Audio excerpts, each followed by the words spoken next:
And invisible veterans who received the Purple Heart honored today at the Swanton VFW post with a flag dedication. Catherine Huntley was there and spoke to the men who served.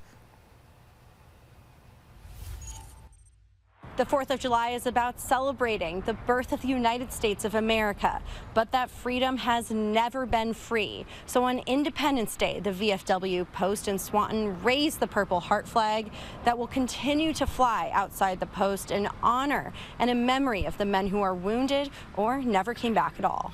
The flag dedicated to the wounded flies above Swanton.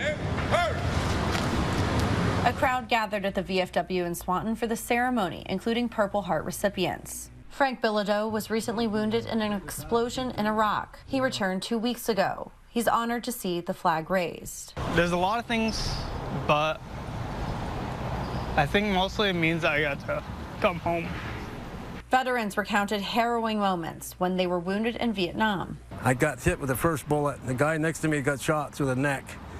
The other guy on my right got shot through the shoulder. I was blown up by a mine that threw me through the air. Blew my rifle in half and blew most of my clothes off me. And I spent 2.5 months in the hospitals. Elbert Allen Towsley, the recipient of 3 Purple Hearts, had a tough road the past 50-odd years. There's a lot of trauma going on in war.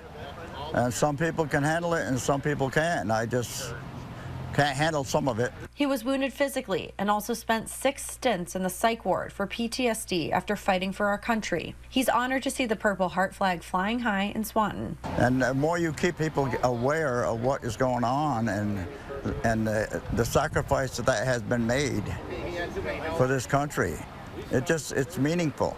Other vets like David Hemingway have spent decades commemorating Purple Heart recipients. He was shot twice in the leg, among other injuries. In 1969, a superior force, over 400 Viet Cong, ambushed us in the jungle, and I got shot multiple times in that firefight. 23 U.S. men out of 43 were wounded in that firefight, and 8 were killed. There's nothing friendly about war. You lose friends, you lose lives, you lose your youth.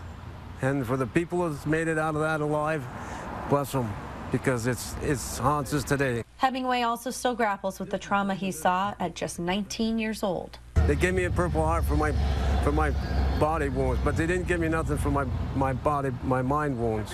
At the post, they say the 4th of July is the perfect day to honor these men. Independence Day is the day that we took over our freedoms, right? So it's the perfect day to do it. And above all, the veterans are proud they could serve their country. War is bad. We carry their burdens with them the rest of our lives. But I can say this, I was proud to do it. It made me a proud American. In Swanton, Catherine Huntley, Channel 3 News.